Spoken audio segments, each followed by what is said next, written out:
And in the context of the Scrum, I think we've had a lot of discussions around what is a sprint. Sprint is a time box, and there are a lot of things associated with this time box, like sprint planning, sprint execution. There is a Scrum. There is a daily Scrum. There are a lot of these already that we discussed, and that's what is lying at the heart of Scrum methodology, and that's called the sprint. So the sprint, as we discussed, is basically the time box. It actually gives you the kind of a sense of where it would really lie. So here, a Scrum project takes an incremental approach. So it's an incrementally you're delivering, developing, and delivering the product and other features of a product. So and that incrementation is actually being done in a series of time boxes, is what we call, and that's why I actually call it as sprint. So the sprints are those small little time boxes of 2 to 4 weeks. And then the reason why this really works is because you have a certain control in terms of what really goes into that sense of a time box, what you're putting in the box. So this box, the coming box, I'll have these 5 items. The next box, I'll have these 6 items. So you can actually, pretty much have a sense of control and a predictability in terms of what really can get done within that sense of the time box in the 2 weeks or 4 weeks. And that gives you the rhythm, as what we saw, the consistency of the rhythm. So you get that the first sprint could be for 2 to 4 weeks, then the next sprint again after that 2 to 4 weeks. Then you've got another sprint, the third sprint. So after the third sprint, let's say you've got this in a product in a decent shape and form and size that you could actually kind of make a release to the customers and users. So I'll give an example anyway of this, how this really works. So essentially, that's the spirit of Scrum. So time boxes, what we call as iterations in the normal agile development, and in Scrum, it's called sprint. So you don't have to really confuse yourself with what the sprint and the time box and the iteration. It's all the same. So sprint is a Scrum terminology for iteration. Iteration is that successive loops of development of the cycle. So essentially, this is what I think somebody was asking the other day about the waterfall, within the waterfall steps and the waterfall activities.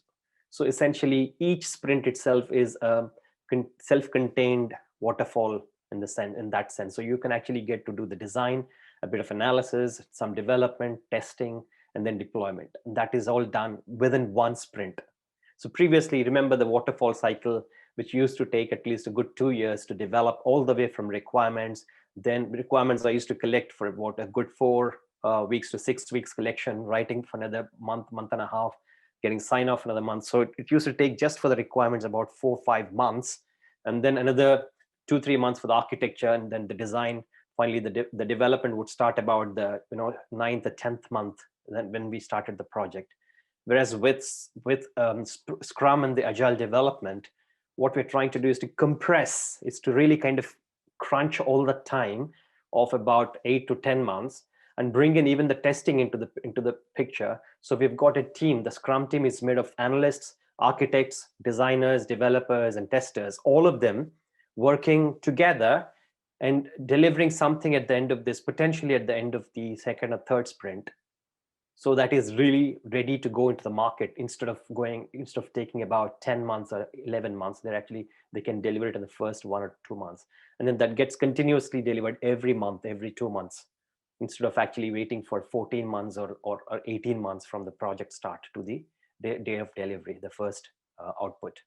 So that's the whole crux of this. So just to give an example of how this really pans out. So let's take an example of our the e-commerce website that we were talking about as an example for actually selling the mobile accessories, the screen protectors and the cases and all that.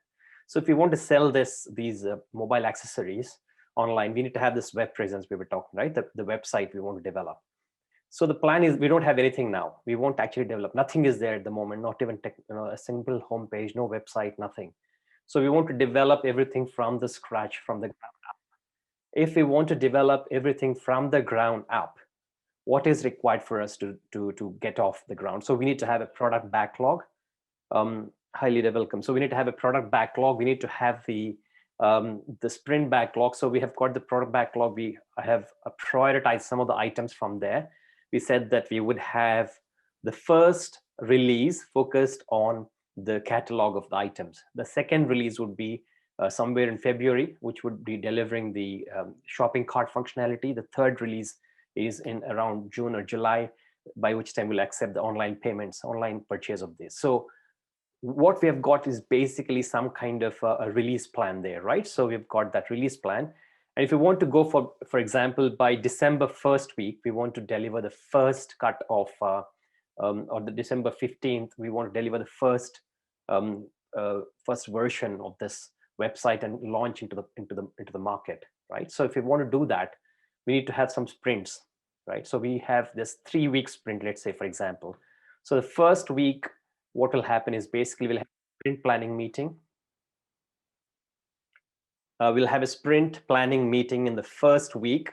So we will have this a meeting to understand the stories. What were the stories all about? What are the kind of effort involved? What is the effort in developing and designing everything? So all of those discussions happen before the planning meeting, and then we have a sprint planning meeting right in the week 1, or even before we start the week 1 typically.